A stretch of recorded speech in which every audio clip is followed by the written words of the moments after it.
Tenemos que abordar esto que podría sonar como una buena noticia y que ojalá pueda traer algo de calma, algo de estabilidad y que sea un alto al fuego que pueda ser duradero, ¿verdad? Ya es bastante tiempo, más de un año que se tiene este conflicto, cuando en 2023 estallaba, un 7 de octubre, una vez que Hamás encontró una brecha en la seguridad de Israel, algo que era impensado, algo que los israelíes se sentían muy confiados que nunca podía suceder, pues sucedió. Un plan que venía trabajándose hace años y finalmente decidieron tomar la decisión que sea ese día. Y durante más de un año y 4 meses aproximadamente, se llevó adelante una ofensiva por parte de Israel que, según se ha podido informar y se ha podido ver, por solamente ver la destrucción que ha causado en la Franja de Gaza, en absolutamente todos los lugares posibles, tanto en el norte como en el centro, como en el sur, e incluso en los últimos lugares, ya con la frontera con Egipto, por ejemplo, ya no era seguro, ¿verdad? Las personas que estaban tratando de huir y encontrar refugio, los refugiados, pues se iban de un lado a otro, ¿verdad? Llegaban mensajes que iban a comenzar los bombardeos por ahí, tenían que moverse a otro lado, en tiendas de campaña, principalmente las costas. Las costas en la Franja de Gaza se han convertido en un lugar en el que las personas se refugiaban, donde llegaba algo de ayuda humanitaria, y si ustedes ven las costas de Gaza, principalmente en el sur, es donde más gente, más refugiados se han colocado, ¿no? En este momento, en el frío incesante que está en pleno invierno en esta zona del mundo, pues hace que sea una catástrofe humanitaria donde los niños pasan hambre, hay niños mutilados, los hospitales no tienen las capacidades de poder atender a la cantidad de gente que llega en masa con los distintos bombardeos que se llevan adelante, ¿no? Bueno, en todo esto parece que finalmente se ha llegado a un acuerdo entre Estados Unidos y Qatar como mediadores. Han logrado, y Estados Unidos digo, no solamente la administración saliente de Joe Biden, sino la administración entrante de Donald Trump. Entre los dos parece que trabajaron en equipo los equipos de ambas administraciones para justamente tratar de llegar a lo mejor en el acuerdo. Entonces, finalmente parece que entre idas y venidas hay un acuerdo que va a entrar en vigencia este domingo, si todo sale bien. No les puedo confirmar en este momento al cierre de esta edición. No se ha confirmado todavía por la totalidad del gabinete de Israel, que es en este momento el que está complicando un poco que las cosas puedan avanzar. Parece que hay una crisis de último momento. Israel acusa a Hamás de entorpecer el acuerdo con concesiones finales. Entonces, bueno, falta que la totalidad del gabinete, que es un grupo de personas del Ejecutivo, se ponga de acuerdo para poder llevar adelante un alto al fuego que pues lleve adelante una paz duradera. Este acuerdo incluye intercambios de rehenes, incluye intercambios de prisioneros palestinos e incluye que Israel vaya desalojando la Franja de Gaza de a poco. Y enseguida vamos a analizar qué tan probable es que esto se lleve adelante, ¿no? Ni bien este acuerdo fue votado, o por lo menos fue confirmado por parte de ambas partes, hubo ya hasta el momento 87 muertos en los últimos bombardeos, ¿no? Entonces, así es. Es el gabinete de seguridad israelí, que está compuesto por los principales ministros y altos cargos de defensa, ha votado finalmente este viernes a favor del alto al fuego en Gaza y recomienda, ¿no?, al gobierno ratificarlo, y eso es lo que va a pasar este sábado. Este sábado vamos a tener la confirmación del gabinete en su totalidad. La oficina del primer ministro israelí Benjamin Netanyahu ha confirmado que los equipos negociadores de Israel y Hamás han alcanzado un acuerdo de alto al fuego y la liberación de los rehenes en Doha, esto en Qatar. Según el comunicado oficial, Netanyahu convocará una reunión del Gabinete de Seguridad para votar sobre el acuerdo este sábado, aunque la reunión del gabinete completo no se celebrará hasta el sábado por la noche. El nuevo panorama podría retrasar la entrada en vigor del acuerdo hasta el lunes 20 de enero, un día después de lo que estaba previsto originalmente, así lo dicen algunos medios locales. El acuerdo llega tras meses de negociación mediadas por Qatar, Egipto, Estados Unidos y prevé que Hamás entregue los rehenes israelíes a cambio de prisioneros palestinos, donde los últimos 15 meses han muerto más de 45,000 personas a causa de los incesantes ataques del ejército israelí. Estados Unidos trazó las líneas generales del acuerdo y los representantes israelíes y de Hamás habían estado negociando durante meses los detalles con los países mediadores. Según el borrador revelado por algunos funcionarios cataríes, las declaraciones de Joe Biden y el acuerdo consta de 3 fases que se espera que se lleven un alto al fuego permanente y un plan de reconstrucción de Gaza. El acuerdo debería entrar en vigor este domingo, una vez que sea aprobado por la totalidad del gabinete israelí. Así lo confirmó el ministro catarí Mohammed bin Abdul Rahman. Sin embargo, esta aprobación se ha retrasado un poco y será hasta el lunes probablemente. Israel asegura que jamás ha querido hacer algunos cambios de última hora, algo que la milicia lo niega. Además, los socios ultraderechistas del gobierno de Israel han amenazado con abandonar la coalición del partido político del Likud y abandonar a Benjamin Netanyahu si este acuerdo se pone en marcha. Este es el segundo alto al fuego que se negocia desde que comenzó la guerra el 7 de octubre, luego del devastador ataque sorpresa de Hamás al sur de Israel. Pero a diferencia del primer acuerdo, que solamente fue temporal, este nuevo acuerdo siembra la esperanza de que por fin se ponga fin de forma definitiva a los combates, por lo menos es lo que se espera. Aquí algunos cuadros informativos del tema.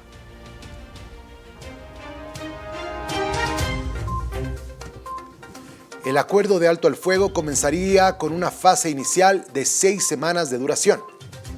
Implicaría la liberación de 33 rehenes y cientos de prisioneros palestinos. Permitirá la entrada en Gaza de 600 camiones diarios de ayuda humanitaria, según una copia del acuerdo obtenida por el New York Times.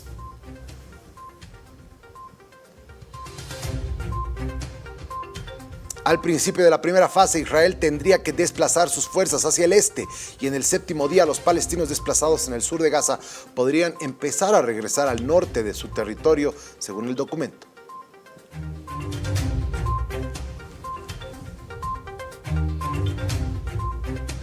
Según el acuerdo provisional, durante la fase inicial se instalaría en Gaza un mínimo de 60,000 viviendas provisionales y 200,000 tiendas de campaña. Ahí vemos algunos palestinos celebrando el anuncio del acuerdo, ¿no? El acuerdo exige que Hamás libere a 3 mujeres rehenes el día 1, a 4 más el día 7 y a 26 más en las próximas 5 semanas. A cambio, Israel debe liberar a varios presos palestinos por cada rehén, incluidos algunos que cumplen cadena perpetua en algunos casos. Muy bien, nuestro analista para ver este tema y mi principal pregunta aquí para nuestro analista Adalberto Agostino, que ya está con nosotros desde Argentina, es, bueno, primero que nada saludarlo, don Adalberto, muchísimas gracias, que sea un excelente año para usted y que nos siga acompañando en RTP Mundo. ¿Cómo ve usted que este acuerdo vaya a decantar en una paz duradera? ¿Lo ve posible? Buenas tardes, Jorge Luis, buenas tardes a la audiencia y es un gusto retomar nuestros contactos en este nuevo año. Mira, Jorge Luis, acá la cuestión es complicada, es un acuerdo sumamente complicado y gradual. Fíjate que los intercambios de rehenes y prisioneros también son graduales. Yo creo que estamos en presencia de un alto al fuego con un complemento de liberación de prisioneros. Pero estamos muy lejos de haber alcanzado un acuerdo viable de paz entre Hamás y el Estado de Israel. Porque hay muchas de las cuestiones a negociar que están pendientes de la evolución de las primeras etapas de implementación de este acuerdo. Fíjate que durante la primera etapa hay que negociar una serie de condiciones para pasar a la segunda etapa. Y ahí es donde se presentan posiciones contrapuestas, porque Hamás pretende lograr el mayor retiro posible de fuerzas israelíes. Los israelíes pretenden conservar puestos que consideran estratégicos para su seguridad. No sabemos qué cantidad de rehenes están con vida y tampoco si Hamas tiene el control de los rehenes y de los cuerpos de los fallecidos. Y también hay que tener en cuenta lo siguiente, que una vez que Israel recupere a los rehenes vivos, los incentivos para hacer concesiones van a ser cada vez menores. Y por parte de Hamas está demandando la liberación del mayor número posible de detenidos y condenados en Israel. Y hay que tener en cuenta que muchos de estos condenados son personas con instrucción militar, que tienen experiencia de combate, están en edad militar y seguramente a corto plazo los vamos a ver sumándose a las filas de Hamas. Y esto lo sabe Israel. Así que, como te digo, hay un montón de puntos complejos. Por eso estamos frente a un alto el fuego y no creo que mucho más de eso. Complicado. A ver, me llama bastante la atención que justo la asunción de Trump, el juramento que va a llevarse adelante este 20 de enero, es decir, el lunes, y el acuerdo tenía que entrar en vigor el 19, ¿no? Parece existir prisa. Parece haber existido cierta presión por parte de Trump, que ha manifestado más vale que ese acuerdo entre en vigencia antes de mi juramentación, que promete ser además tremendo espectáculo en Washington cuando por segunda vez Donald Trump vaya a jurar como presidente. Ahora, ¿cómo podría ser esa nueva fase? Él no quiere heredar este conflicto, ¿no? No quiere tener conflictos internacionales, él los quiere apagar todos para poder enfocarse mucho más en su agenda anti-inmigración y en su agenda económica, arancelaria. Entonces, mucho no quiere, a él le gusta ser visto como una persona que apaga conflictos internacionales, que apaga guerras. Él justamente se ha vendido durante su campaña política como alguien que va a evitar que se desencadene la Tercera Guerra Mundial. Entonces él no quiere mucho que existen este tipo de explosiones. ¿Tú crees que a pesar de eso, con las presiones que lleva adelante Trump a Israel, pueda existir que el cese al fuego y que el acuerdo vaya a desmoronarse a pesar de eso? Mira, yo creo que la actitud asumida por la administración, la futura administración Trump, ha sido decisiva, ha sido el factor que ha terminado por inclinar la balanza en favor de un alto al fuego. Pero hay que tener en cuenta que también hay otros factores que están incidiendo sobre el tema. Más allá de la decisión de Trump, la voluntad de Trump de apagar el incendio en Medio Oriente, tal como tú lo has descrito. Pero hay que tener en cuenta lo siguiente. Israel castigó a los principales responsables, líderes que ordenaron el ataque del 7 de octubre. Los eliminó. Descabezó a las organizaciones y también les dio un golpe decisivo que los va a llevar a una posición precaria por la siguiente década. Es decir, a Hamas prácticamente los puso knockout. A Hezbollah la dañó seriamente. Alcanzó posiciones estratégicas importantes en los altos del Golán y propició de alguna manera la caída del régimen sirio que le era hostil, cerrando así el canal de abastecimiento desde Irán hasta el Líbano para abastecer a Hezbollah.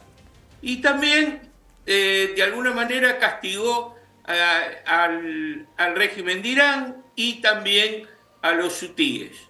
Así que Israel alcanzó muchos de sus objetivos. Y por otra parte lleva 15 meses de guerra. Lógicamente Israel tiene capacidad para seguir otros 15 meses y más también, pero ten en cuenta un factor. El ejército israelí se compone en gran medida por reservistas, es decir, por ciudadanos que dejan sus labores habituales, dejan sus actividades civiles visten el uniforme y marchan al campo de combate. Entonces, la movilización de gran parte de la ciudadanía que se ha visto hacer Israel, también en algún momento va a tener sus repercusiones internas y sobre la economía de Israel. Así que cuando miramos este alto al fuego, debemos considerar todos estos factores. Es decir, que se llegó a un punto en este conflicto donde había madurado una situación para alcanzar un alto al fuego, porque un bando no tenía capacidad de replicar y el otro ya había alcanzado sus objetivos. Así que la situación es favorable para que Trump logre tenga la posibilidad de implementar una paz duradera. Bien, ahora quisiera un poquito analizar el futuro de Benjamin Netanyahu, ¿no? Cómo la guerra le ha permitido a él mantenerse en el poder cómodamente, le ha pagado las protestas por los cambios al sistema judicial, por los cambios dentro del ejército que estaba planificando hacer, las masivas protestas que se han visto previas a la guerra, la coalición de extrema derecha que lo ha sostenido durante este tiempo parece que lo va a dejar solo, por lo menos eso han manifestado abiertamente Itamar Ben-Gvir y el señor Smotrich. Parece que lo van a dejar solo y la coalición que lo tenía viviendo va a dejarlo. ¿Cuál es el futuro que le espera a Benjamin Netanyahu a pesar de sus éxitos de guerra contra Hamas? Si eso le ayuda dentro de casa y si le ayuda a pagar los juicios por corrupción que también tiene en su contra. Bueno, es difícil de decirlo a priori, pero tengamos en cuenta una cosa. Cuando surge un líder importante, no estoy diciendo que Netanyahu sea un líder importante, pero es un conductor de Israel durante mucho tiempo y ha sido el conductor de esta guerra. Cuando surge un liderazgo importante como ha sido el de Merkel o de otras figuras que se han prolongado en periodos históricos determinados, llega un momento en que deben hacer un paso al costado. Y yo creo que ese momento se acerca para Netanyahu. Es decir, él tiene que lograr un alto al fuego duradero, que porque no se va, seguramente no obtendremos una paz final, sino un alto al fuego más o menos complejo, que se va a ir acentuando con el tiempo, ajustándose, pero no por supuesto un acuerdo de paz definitivo, ¿sí? Porque Hamas Hamas y Hezbollah siguen pensando en la destrucción de Israel y para ellos por el momento no van a cejar en esos objetivos, aunque sean solamente declamatorios. Así que Netanyahu podrá conseguir una paz y después va a tener que pagar las consecuencias de los actos de corrupción o de otras cuestiones.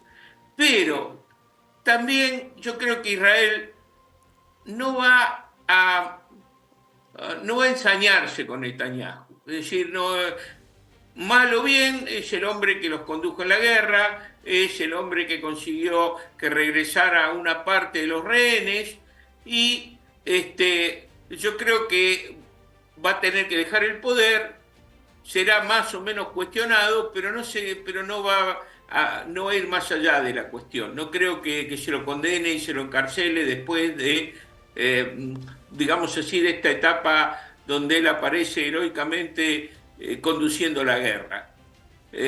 Tendrá que ir a cuarteles de invierno, la historia lo juzgará, pero no lo veo encarcelado. Tampoco creo que pueda continuar mucho tiempo más al frente del gobierno de Israel. Una vez que alcance un alto al fuego duradero, va a tener que dejar el gobierno.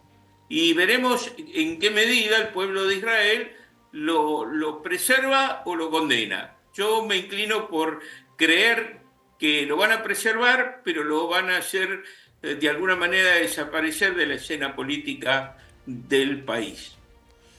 Muchísimas gracias, Adalberto, por habernos acompañado en este análisis de este acuerdo de alto al fuego. Muchas gracias, Jorge Luis.